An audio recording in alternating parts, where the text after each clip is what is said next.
Eclesiastés capítulo 3, versículos 1 al 15. Todo tiene su tiempo y todo lo que se quiere debajo del cielo tiene su hora. Tiempo de nacer y tiempo de morir, tiempo de plantar y tiempo de arrancar lo plantado, tiempo de matar y tiempo de curar, tiempo de destruir y tiempo de edificar, tiempo de llorar y tiempo de reír, tiempo de endechar y tiempo de bailar, tiempo de esparcir piedras y tiempo de juntar piedras, tiempo de abrazar y tiempo de abstenerse de abrazar. Hay tiempo de buscar y tiempo de perder, hay tiempo de guardar y tiempo de desechar, tiempo de romper y tiempo de coser, tiempo de callar y tiempo de hablar, tiempo de amar y tiempo de aborrecer, tiempo de guerra y tiempo de paz. ¿Qué provecho tiene el que trabaja de todo aquello en que se afana? Yo he visto el trabajo que Dios ha dado a los hijos de los hombres para que se ocupen en él.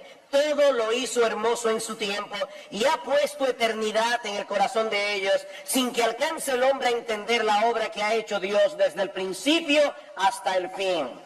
Yo he conocido que no hay para ellos cosa mejor que alegrarse y hacer bien en su vida, y también que es don de Dios que todo hombre coma y beba y goce el bien de toda su labor. He entendido que todo lo que Dios hace será perpetuo, sobre aquello no se añadirá ni de ello se disminuirá, y lo hace Dios para que delante de él teman los hombres.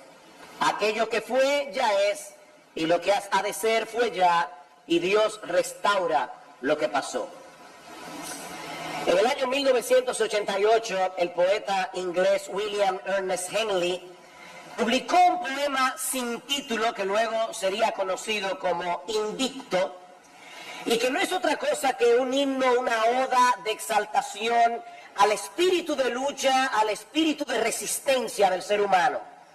El expresidente sudafricano Nelson Mandela llevó consigo una copia de este poema durante los más de 27 años que duró su encarcelamiento, la mayoría de ellos en la prisión de Robben Island, como vimos recientemente en una película que se tituló precisamente de esta manera, Invicto.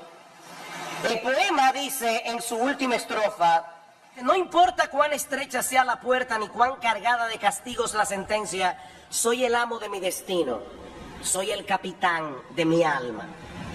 En otras palabras, en el carro de mi existencia, yo voy sentado en el asiento del conductor, no en el asiento del pasajero. Yo soy el amo y el capitán de mi vida. Ahora, ¿es realmente así? Mis hermanos y amigos, ¿es verdad que nosotros tenemos el control en nuestras manos? Bueno, Salomón responde esta pregunta en el capítulo 3 del libro de Eclesiastés, que vamos a estudiar en esta mañana. Esta es una de las porciones más conocidas del libro y, por cierto, es una de las porciones más mal interpretadas. Este pasaje consta de dos partes.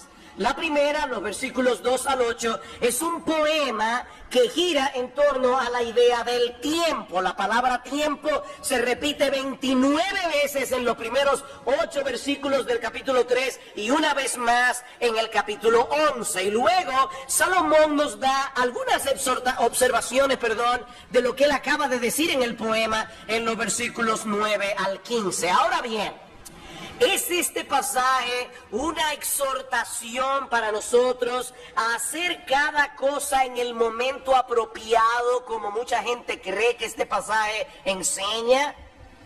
Cada cosa debe ser hecha en su tiempo, en el momento oportuno. Me decía alguien que en el Colegio Cristiano Logos, este es un versículo que se usa mucho para decir a los niños: niños, hay tiempo para hablar y hay tiempo para callar. Cada cosa tiene su tiempo y nosotros tenemos que tener la sabiduría necesaria para discernir cuándo es el momento para hacer una cosa, cuándo es el momento para hacer la otra. Bueno, ese es un consejo muy sabio, pero la pregunta ¿es de eso que Salomón está hablando aquí?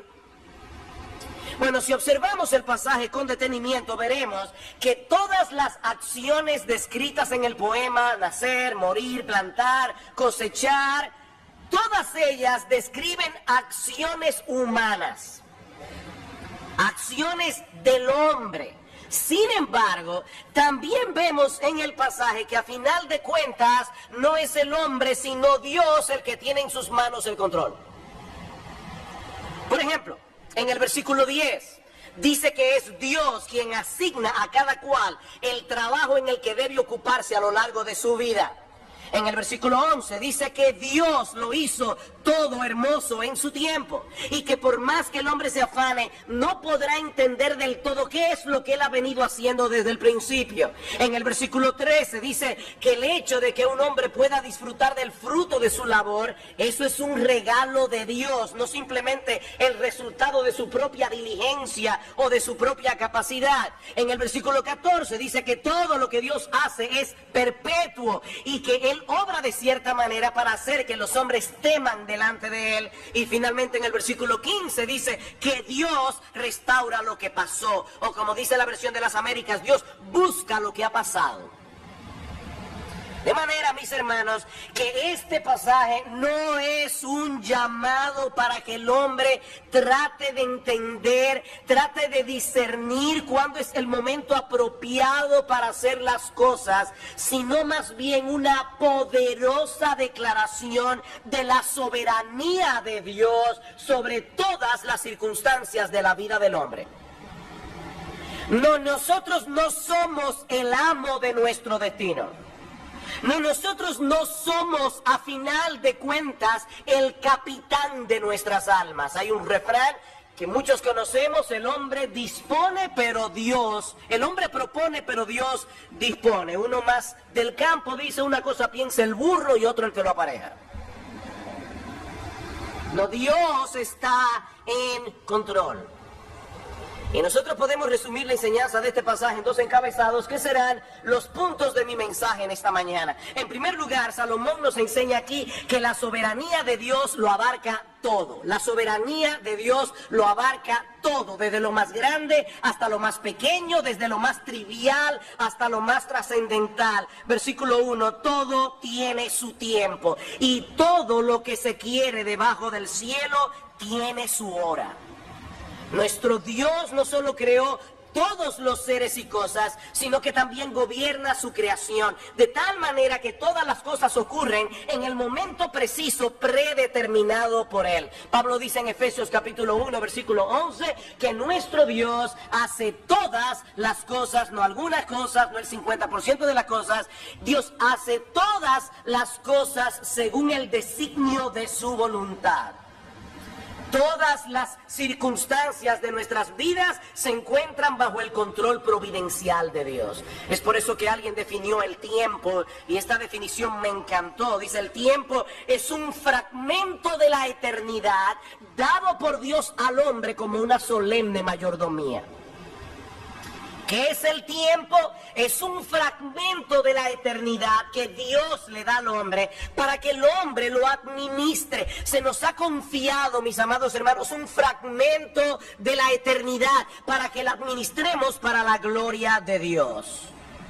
Pero Él sigue siendo soberano sobre toda su creación, como vemos en el poema que sigue a continuación. En los versículos 4 al 8 encontramos 14 pares de actividades opuestas entre sí y juntas abarcan las diversas o multiformes experiencias de la vida del hombre sobre la tierra. Versículo 2, hay tiempo de nacer y hay tiempo de morir. Toda la vida humana está comprendida entre el nacimiento y la muerte. Y tanto una cosa como la otra están en las manos de Dios. Mis hermanos, nadie puede escoger ni el tiempo ni las circunstancias de su nacimiento. A nadie le consultaron para saber en qué familia te hubiera gustado nacer, o en qué país, o en qué época. No, cada uno de esos detalles se encuentra bajo el control providencial de Dios. Dice David en el Salmo 139:13, porque tú formaste mis entrañas, tú me hiciste en el vientre de mi madre. Él escogió cuál era el vientre en el que él iba a nacer. Así que tu apellido, mi amado hermano, fue escogido por Dios. Tal vez tú querías ser Rothschild, pero eres, qué sé yo, Pérez o qué sé yo.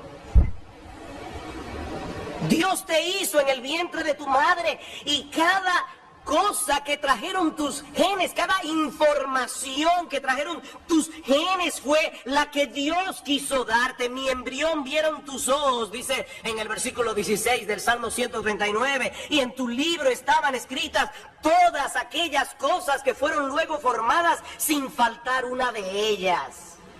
Nacimos cuando Él quiso que naciéramos. Y el día de nuestro funeral también fue decretado por Él.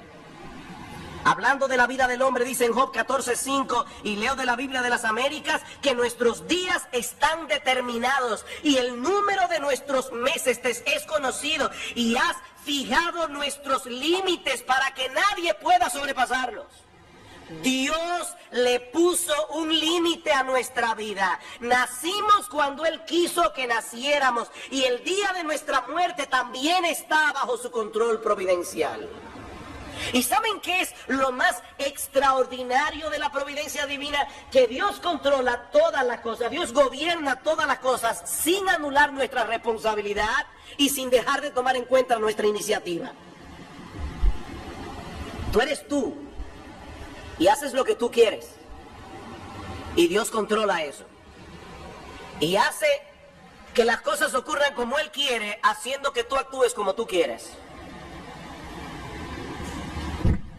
Versículo 2 otra vez. Hay tiempo de nacer y tiempo de morir, tiempo de plantar y tiempo de arrancar lo plantado. Hermanos, ¿quién es el que planta y quién es el que recoge la cosecha? El hombre, por supuesto, pero es Dios que le da la capacidad para hacerlo. Y es Dios el que determina si tu trabajo será fructífero o no. Aparte de que la siembra y la cosecha deben adaptarse a los ciclos de la naturaleza establecidos por Dios. De lo contrario, no tendremos fruto al final. Y Salmos capítulo 65. Salmo 65, versículo 9, miren la visión que tenía el salmista de la soberanía, del control providencial de Dios. Dice en el versículo 9, visitas la tierra y la riegas, en gran manera la enriqueces con el río de Dios lleno de aguas, preparas el grano de ellos cuando así la dispones, Dios hace que se empapen sus surcos, haces descender sus canales, la ablandas con lluvias, bendices sus renuevos. Tú coronas el año con tus bienes y tus nubes destilan grosura, destilan sobre los pastizales del desierto y los collados se ciñen de alegría. Todo eso lo hace Dios.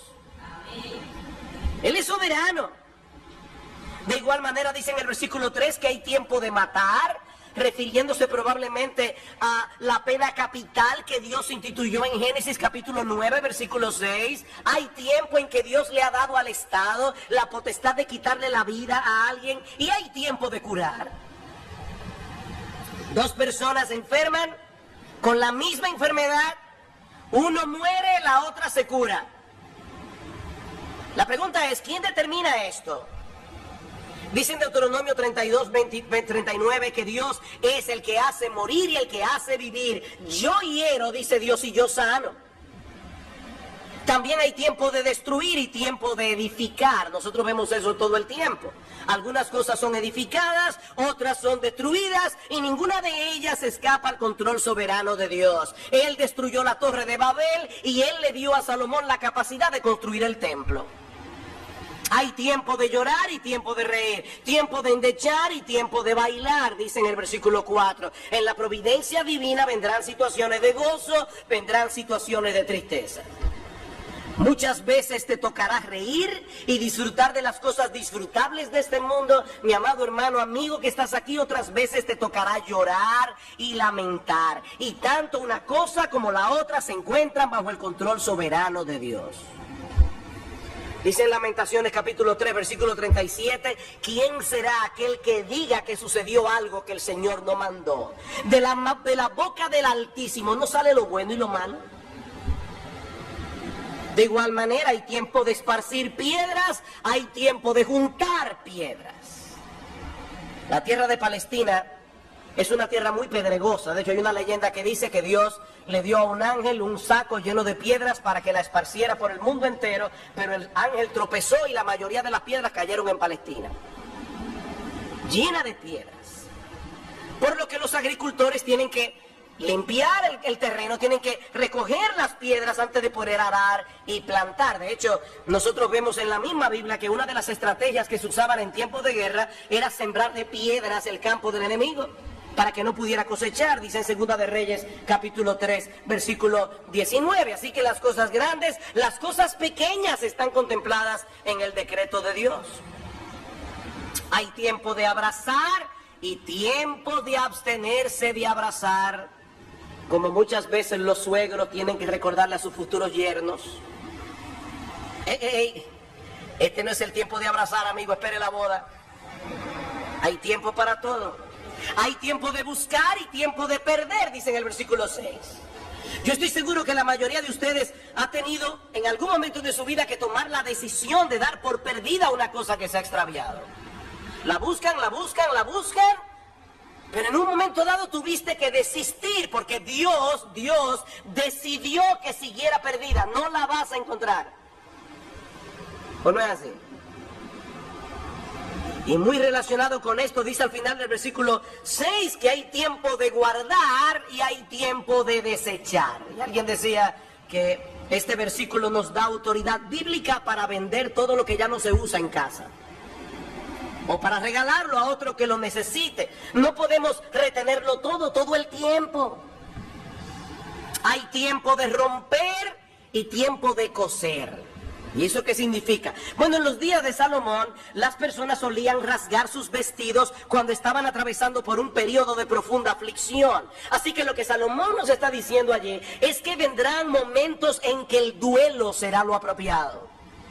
Hay momentos de rasgar las vestiduras. Hay momentos en que lo apropiado es el duelo. Y vendrá otros momentos en que tendremos que seguir adelante con nuestras vidas. Hay tiempo para rasgar los vestidos, hay tiempo para remendarlos. Hay tiempo de callar y tiempo de hablar. Tiempos en los que tendremos que esperar en silencio la salvación del Señor, en medio de una gran aflicción, como dice Lamentaciones 3:28. Y tiempos en los que tendremos que hablar y clamar. Hay tiempos de amar y tiempo de aborrecer. Hay tiempo de guerra y tiempo de paz. Ven, hermanos, que este no es una exhortación para que nosotros sepamos cuándo es el momento apropiado para hacer las cosas. Bueno, ahora es el momento de odiar. No,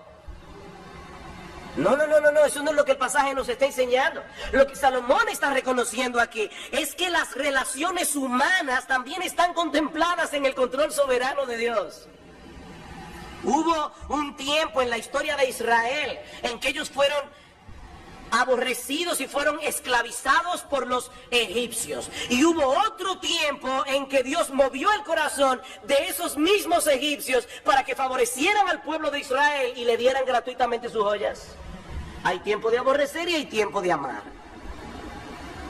¿Cuál es entonces la enseñanza de este pasaje, mis amados hermanos? Que nada, absolutamente nada, desde lo más grande hasta lo más pequeño, desde lo más trascendental hasta lo más trivial, nada escapa al control soberano de Dios. Su providencia lo abarca todo. Dice en Mateo capítulo 10, versículo 29, que ni un pajarillo cae a tierra sin la voluntad de Dios, y que aún los cabellos de nuestra cabeza están contados. Nuestro Dios no dejó el universo al garete, y mucho menos la vida del hombre sobre la tierra. Él es Rey de reyes, hermanos. Él es Señor de señores. ¿Y saben qué? Y gloria al Señor por eso. Él no tiene la menor intención de renunciar de su cargo. Él seguirá siendo, por los siglos de los siglos, el amo de nuestro destino y el capitán de nuestra salvación. A veces uno no lo ve y no parece, pero Él está ahí. Hace unos años el Señor nos concedió a mi esposa y a mí poder hacer un viaje en barco. Y saben que yo nunca vi al capitán, pero yo sabía que Él estaba ahí, porque el barco iba donde tenía que ir. Bueno, a veces nosotros no vemos a Dios, pero el capitán está ahí, hermanos. El capitán está ahí. Tal vez nunca lo veas, pero Él está ahí. Puedes estar seguro de eso. Ahora, la pregunta que debemos hacernos ahora es: ¿cómo se supone que nosotros debemos reaccionar ante esa realidad? Porque hay personas que que pueden llegar a la conclusión que definitivamente Dios está en control. Por lo tanto, la vida no vale la pena. No importa lo que yo haga. Dios es un tirano que está en el cielo. Y yo no puedo contra él. ¿Cuántos de ustedes han escuchado o han leído la novela de Moby Dick? Moby Dick es una ballena blanca enorme. El capitán Ahab quiere matarla porque en un momento dado Moby Dick le quitó de una mordida la pierna a Ahab. Y toda la novela de Herman Melville es el afán de este hombre de matar la ballena blanca. Lo que mucha gente no sabe es que Moby Dick no es en realidad una simple novela de aventuras. Moby Dick es un tratado filosófico. Herman Melville llegó a la conclusión de que Dios es soberano y no soportaba la soberanía de Dios. Y quiso escribir un ensayo acerca de esto. ¿Cómo yo me hago viviendo en un mundo en el que Dios es soberano y en el que yo no quiero someterme a ese Dios? Moby Dick no es otra cosa que una imagen del Dios soberano. Cuando Melville terminó esa novela, le escribió una carta a su amigo Nathaniel Hawthorne, el autor de La Letra Escarlata, y le dijo: acabo de escribir una novela perversa. No es una simple novela de aventuras. Es el hombre que se enfrenta ante la realidad de que Dios es soberano. Yo no puedo con Dios. La pregunta es: ¿cómo debemos reaccionar ante la realidad de que todas las cosas que ocurren en la vida, todas las circunstancias de nuestra existencia están bajo el control soberano de Dios? Versículo 9. ¿Qué provecho tiene el que trabaja de aquello en que se afana?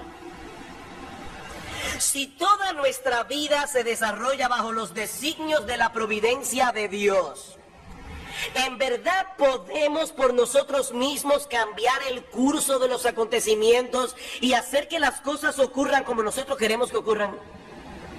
¿De verdad tenemos esa capacidad? Dice en Eclesiastés capítulo 9, versículo 11, no es de los ligeros la carrera, ni la guerra de los fuertes, ni aun de los sabios el pan, ni de los prudentes las riquezas, ni de los elocuentes el favor, sino que tiempo y ocasión acontecen a todos dentro del marco de la soberanía de Dios. ¿Quiere esto decir que da lo mismo lo que hagamos en la vida o lo que dejemos de hacer? Porque a final de cuentas será lo que será. No, mis hermanos. De hecho, en este mismo pasaje de Eclesiastés, capítulo 9, en el versículo anterior, el versículo 10, Salomón dice que todo lo que te viniere a la mano para hacer, hazlo según tus fuerzas. Y unos versículos más adelante dice que la sabiduría es mejor que las armas de guerra. ¿Saben por qué? Porque los hombres sabios tomarán buenas decisiones. Y las buenas decisiones suelen producir buenos resultados. Ahora, lo que este pasaje nos está enseñando, mis amados hermanos, amigos que están aquí en esta mañana, es que creer que las cosas dependen enteramente de ti, tarde o temprano te llenará de confusión y de angustia, porque nuestra vida depende de un montón de factores que nosotros no controlamos, que no los controlamos. Un virus de gripe puede echar a tierra el plan mejor planificado. Un virus de gripe. No somos el capitán de nuestras almas. El destino de nuestra vida no está en nuestras manos. Mis hermanos, el punto al que Salomón nos quiere llevar aquí no es al fatalismo. Bueno, será lo que será, no. Lo que Salomón quiere es que nosotros reconozcamos humildemente que nuestro Dios tiene un plan, que nosotros debemos someternos con mansedumbre al plan de Dios, en la misma medida en que nos ocupamos con responsabilidad, con diligencia de las cosas que Él ha puesto a nuestro cuidado. Capítulo 3, versículo 10. Yo he visto el trabajo que Dios ha dado a los hijos de los hombres para que se ocupen en él. Dios nos ha dado una tarea que hacer, hermanos. Eso es parte de su plan. Todos nosotros tenemos una labor y debemos hacerla con diligencia, pero sigue siendo su plan. Y ese plan es hermoso. Es perfecto, es apropiado, versículo 11, todo lo hizo hermoso en su tiempo y ha puesto eternidad en el corazón de ellos, sin que alcance el hombre a entender la obra que ha hecho Dios desde el principio hasta el fin. Mis hermanos, el plan de Dios es perfecto. Él todo lo hizo hermoso en su tiempo. El problema es que nosotros no podemos percibir claramente la belleza de ese plan, porque nuestra perspectiva de las cosas es sumamente limitada y sumamente fragmentada. Nosotros queremos entender la totalidad de lo que Dios está haciendo, pero no podemos. No podemos. ¿Es a eso que Salomón se refiere en el versículo 11 cuando dice que Dios ha puesto eternidad en el corazón de los hombres, pero aún así no alcanzamos a entender la obra que Él ha venido haciendo desde el principio?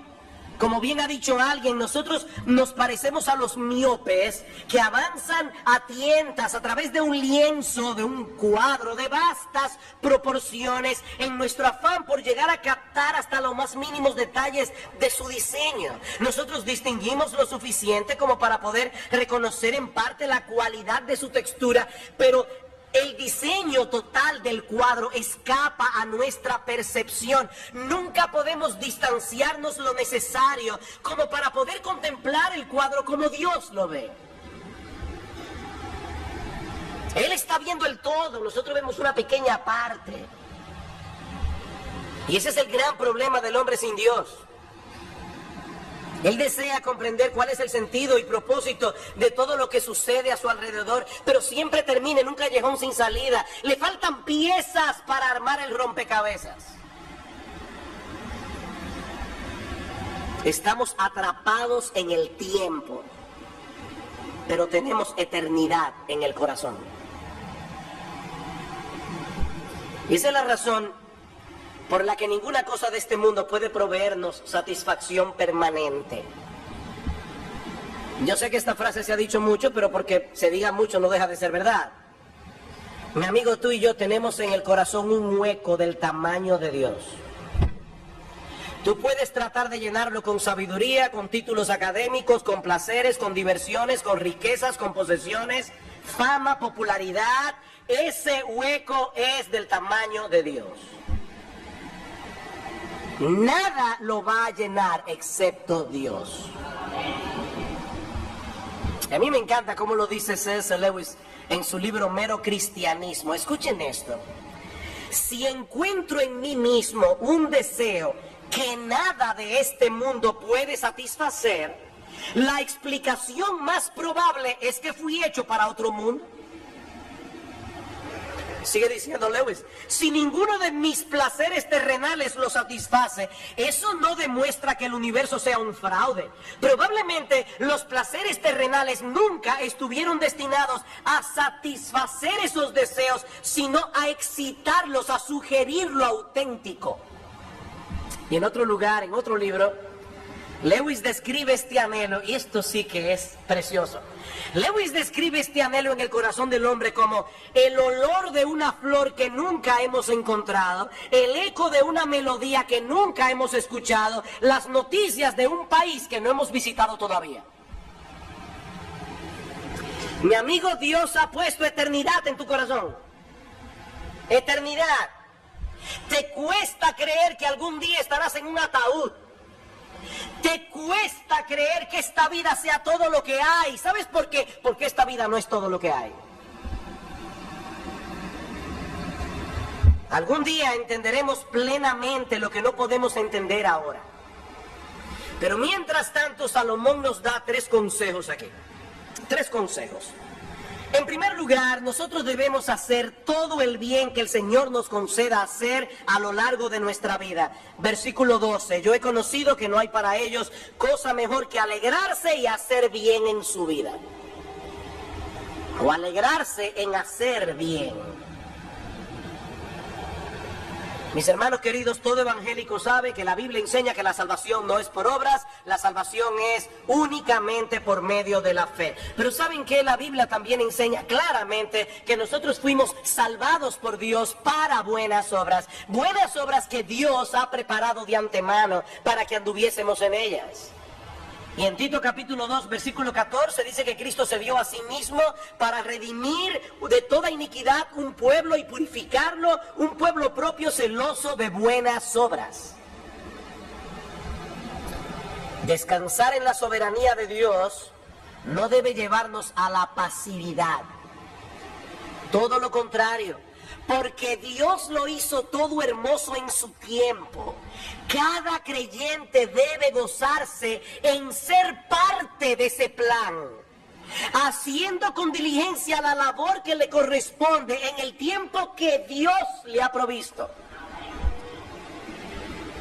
Mi hermano, piensa en esto por un momento. Dios todo lo hizo hermoso en su tiempo. Él quiso que tú nacieras en esta época. Él te puso en la tierra en este momento para que tú hagas algo. Tú eres parte de su plan. Eso no debe llevarte a cruzarte de brazos. Eso debe llevarte a querer hacer lo que Dios quiere que tú hagas. Dice en Daniel capítulo 11, versículo 32, que el pueblo que conoce a su Dios se esforzará y actuará. No es un pueblo pasivo. Se esforzará y actuará. Por otra parte, dice Salomón, debemos gozarnos en disfrutar las cosas disfrutables de esta vida mientras podamos disfrutarlas. Versículo 13, y también que es don de Dios que todo hombre coma y beba y goce el bien de toda su labor. Eso ya lo vimos en el mensaje anterior. La capacidad de disfrutar las cosas legítimas que este mundo ofrece es un regalo de Dios. Es un regalo de Dios. A veces voy en el carro y voy oyendo una buena música. Mucha gente sabe que yo soy un fanático de Johann Sebastian Bach. Hermanos, muchas veces me he visto a mí mismo llorando, escuchando a Bach, simplemente alabando a Dios y dándole gloria a Dios por haberle dado a ese hombre la capacidad de componer música tan hermosa y haberme dado la capacidad de poder oírla. Es un don de Dios, es un regalo de Dios. En vez de hacer un ídolo de esas cosas, que es lo que mucha gente hace, debemos alabar a Dios, debemos darle gracias a Dios por permitirnos disfrutarlas dentro de los parámetros establecidos por Él. ¿Recuerdan la historia de las dos muchachas que recibían cartas de los novios? Hay dos muchachas, la internet todavía no existe, no hay correo electrónico. Sus novios están en el extranjero, cada 15 días llega el cartero con una carta del novio. ¿Recuerdan? Una de ellas siempre está ansiosa de que llegue el día 15 para recibir carta del novio. La otra también está ansiosa porque se enamoró del cartero.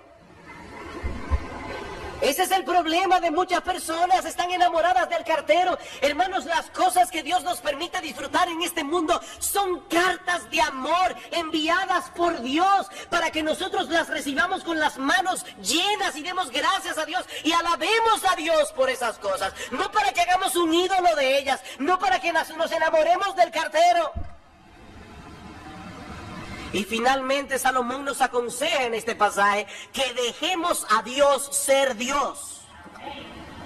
Deja a Dios ser Dios. ¿Cómo? Dice alguien, aceptando reverentemente su soberanía sobre el tiempo y la eternidad. Versículo 14, he entendido que todo lo que Dios hace será perpetuo. Sobre aquello no se añadirá ni de ello se disminuirá. Y lo hace Dios para que delante de Él teman los hombres. Aquello que fue ya es y lo que ha de ser fue ya y Dios restaura lo que pasó. Este texto es clave para entender esta porción del libro de Eclesiastés y todo el libro. Lo que Salomón está diciendo aquí es que todo lo que Dios hace será perpetuo en el sentido de que nadie puede alterar lo que Él ha decretado. Nadie puede alterar los decretos de Dios. Nada ni nadie puede frustrar sus planes. Dice Nabucodonosor en Daniel capítulo 4, versículo 35, todos los habitantes de la tierra son considerados como nada, y él hace según su voluntad en el ejército del cielo y en los habitantes de la tierra, y no hay quien detenga su mano y le diga ¿qué haces? No hay ese que detenga la mano de Dios. Y Dios ha decretado que mientras dure la existencia del hombre sobre la tierra, tendrá que pasar por las mismas experiencias que el resto de los mortales ha tenido que pasar a través de la historia. Esa es la enseñanza del versículo 15. Permítanme leerles ese texto desde la Nueva Versión Internacional. Dice, lo que ahora existe ya existía, y lo que ha de existir existe ya. Dios hace que la historia se repita. Así lo traduce la Nueva Versión Internacional. Dios hace que la historia se repita. Por eso decíamos en un mensaje anterior, esa cita de Malcolm Muggeridge que decía, las nuevas noticias no son más que las viejas noticias pasando en las nuevas personas. ¿O no es así? Debemos entonces cruzarnos de brazos y sentarnos a esperar que las cosas sucedan. Por supuesto que no. Pero sí debe llevarnos esta enseñanza a someternos con mansedumbre al control soberano de Dios. Debemos someternos con mansedumbre y reverencia. Dice en el versículo 14 que Dios hace las cosas como las hace para que los hombres teman delante de Él. Miren, mis hermanos, contemplar a Dios ejerciendo su soberanía en el mundo, haciendo una obra extraordinaria que nosotros no entendemos del todo, eso debe llevarnos a postrarnos en reverencia, en asombro, en admiración delante de Dios. Pero ¿qué clase de Dios es este? ¿Qué clase de Dios? Mis hermanos, nuestro Dios está llevando a cabo un plan sumamente complejo. Y aunque muchas cosas que nos ocurren no parecen en el momento tener ni pies ni cabeza, ¿saben lo que va a pasar al final? Vamos a contemplar extasiados que ciertamente Él hizo todo hermoso en su tiempo. Él lo hizo todo hermoso en su tiempo. Tratemos de visualizar por un momento las repercusiones que tienen las acciones de los seres humanos. Imagínense que cada acción de un ser humano es como una piedra que cae en un estanque de aguas. Los niños que están aquí saben, ¿verdad?, que cuando tiramos una piedra en un estanque de agua, ¿qué pasa? Hay ondas que se forman, ¿verdad?, a partir de esas piedras. Y si tiramos más de una piedra, las ondas de una van a chocar con las ondas de la otra. Son innumerables las repercusiones que cada acción de cada ser humano tiene en la vida de otros. Y eso es algo de lo que nosotros mismos no estamos conscientes, pero vivimos afectando a otros. Vivimos afectando a otras personas, para bien o para mal. Ahora vamos a suponer que en vez de una piedra sean 10 piedras las que han caído en el estanque, y tratemos de visualizar cómo las ondas de estas 10 piedras interactúan unas con otras. Pero ¿qué tal si en vez de 10 fueran 100 piedras, o 1000 piedras, o 1.000.000 de piedras, o 6 billones de piedras en un estanque? Eso nos da una idea aproximada de la enorme complejidad de la providencia divina que gobierna cada una de esas ondas, todo para su gloria y para el bien de su pueblo. ¿Te lo puedes imaginar? Y todo eso, repito, sin eliminar en absoluto la responsabilidad humana. Eso es lo más complejo de esto. El hombre no es un robot, es un ser creado a la imagen de Dios con intelecto, con voluntad, con autodeterminación, con emociones. Cuando el hombre toma una decisión, es su decisión, es lo que él deseaba hacer. Él es responsable de lo que hace. Sin embargo, Dios sigue siendo soberano y su plan será llevado a cumplimiento. Hermanos, cuando los hermanos de José vendieron a José, lo hicieron porque lo odiaban, lo hicieron por envidia. Ellos hicieron lo que quisieron. ¿Saben lo que hizo Dios? Dios dejó que los hermanos de José obraran conforme a la impiedad de su corazón. Dios dejó que la envidia de ellos siguiera su curso, porque la envidia de los hermanos de José iba a llevar a cabo el plan de Dios. Y finalmente José tiene que decir a sus hermanos: no me enviasteis vosotros aquí, Dios me envió acá para preservación de vida. ¿Qué clase de Dios es nuestro Dios, hermanos? Como dice Pablo en Romanos capítulo 11, versículo 34, ¿quién entendió la mente del Señor? Y por supuesto, la respuesta es nadie. ¿Quién entendió la mente del Señor? No, nadie entendió ni entenderá jamás la mente del Señor. No completamente. Sus juicios son insondables. Sus caminos son inescrutables, dice Pablo. O como dice el profeta Isaías, su entendimiento no hay quien lo alcance. Isaías 40, 28. Su entendimiento no hay quien lo alcance. Hace un momento decíamos que el hombre es como un miope contemplando un pequeño pedazo de un enorme tapiz. Déjeme complicárselo un poquito más. No, nosotros no somos como un miope tratando de entender un cuadro enorme, un tapiz enorme. No, es peor que eso. Estamos viendo el tapiz por la parte de atrás, de este lado del cielo. Para nosotros es como una maraña de hilos. ¿Han visto un tapiz de esos tejidos? Uno lo contempla por atrás y lo que uno ve es una maraña de hilos que no sabemos ni de dónde viene ni para dónde va. Pero ¿saben qué, mis hermanos? ¿Saben que algún día nosotros veremos el tapiz por delante? Y nosotros percibiremos, como ahora no podemos percibirlo en este cuerpo mortal, la complejidad, la hermosura de su diseño. Y nosotros alabaremos a Dios y le daremos gloria por cada hilo, le daremos gloria por cada color, por cada textura. Ahora, ¿saben qué, mis amados hermanos? No tenemos que esperar hasta llegar al cielo para comenzar a alabar a Dios y descansar en Él. El creyente anda por fe, no por vista. Y por medio de su palabra, ya nosotros conocemos lo suficiente de Dios como para decir junto con el salmista en el Salmo 46, Dios es nuestro amparo, nuestra fortaleza, nuestro pronto auxilio en las tribulaciones. Por tanto, no temeremos aunque la tierra sea removida, se traspasen los montes al corazón del mar, aunque bramen y se turben sus aguas a causa de su braveza. No temeremos. Dios está en control.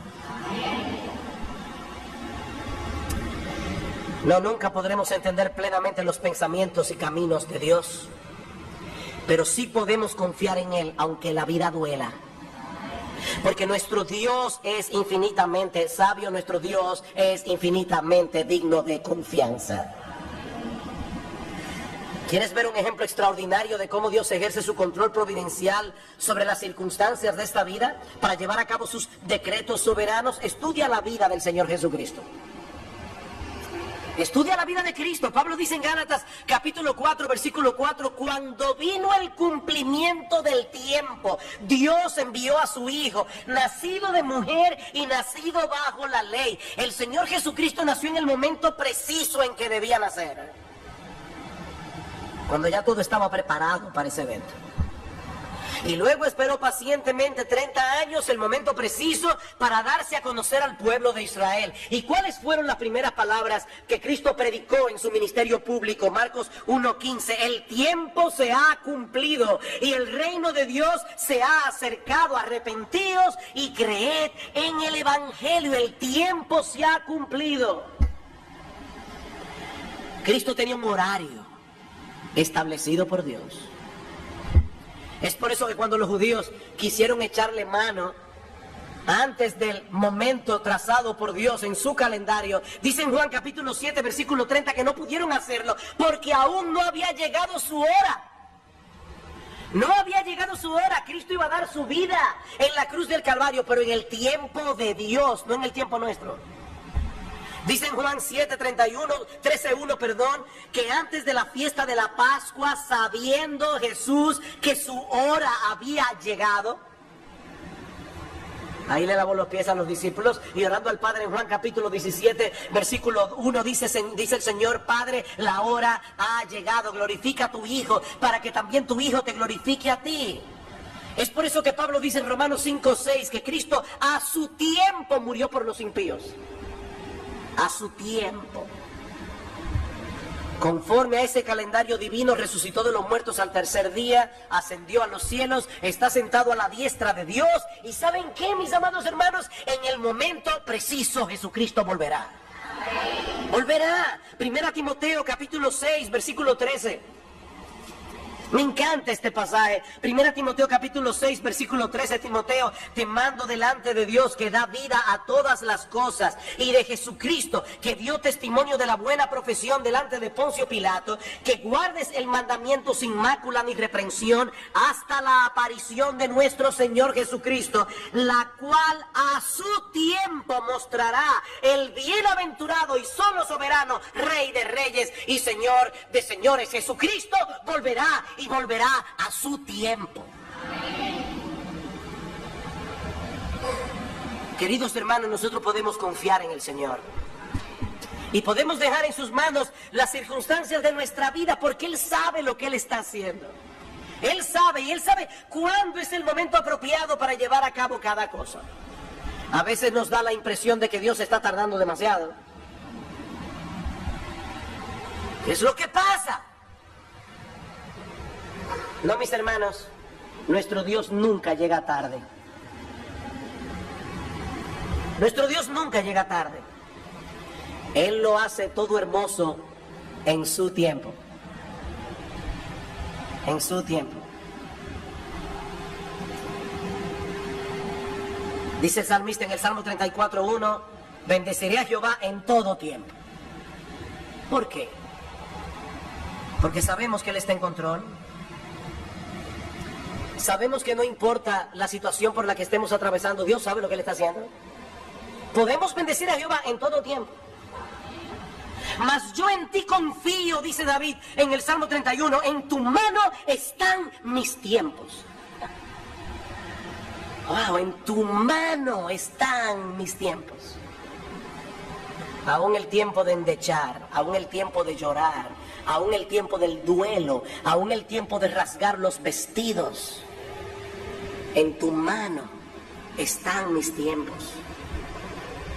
Y ahora yo te pregunto, mi amado hermano, mi amada hermana, ¿tú confías en el Señor? ¿Tú confías en que el Señor está en control y que algún día todas las cosas incluidas en su plan soberano redundarán para su gloria y para el bien de tu alma? Aún aquellas que ahora mismo te parecen que no tienen ni pie ni cabeza.